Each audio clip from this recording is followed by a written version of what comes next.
My first IVF at the age of 30 after 3 years of unexplained infertility was a shambles. We walked in highly confident that nothing was really wrong and IVF was just gonna work. And the warning signs were on the walls, but I just wasn't listening or paying attention. It was like a factory. There was literally maybe a dozen of us in the waiting room with our partners. We all got moved into cubicles, changed into our gowns to be put under to go into egg collection, and wheeled back out to our curtain divided areas to wait for our fate. A few days later, we found out that I think only 4 embryos made it to day 3, and they were super fragmented, and the odds were not looking good. It was so bad that they decided to put 2 embryos back in, which is actually a really big deal in the United Kingdom because they really minimize the risk of multiple births.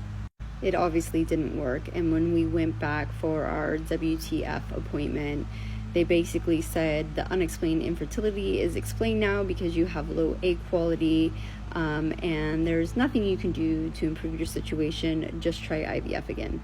Now, even though we lived in the UK and there's the NHS, we happened to just buy a house in one of the counties that did not fund medical treatment for fertility. So we paid out of pocket for this. And when they told us to try again and they weren't going to change up any of the drugs or change anything in the routine, we kind of just looked at them and were like, that's pretty stupid. Why would we do that?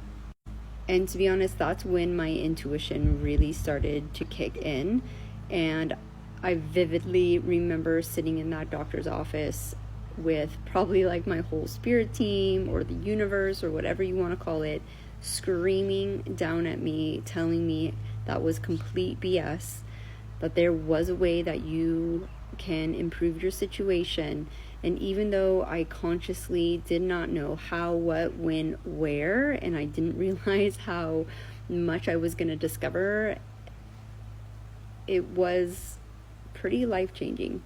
So we walked away from that clinic and the journey continued on.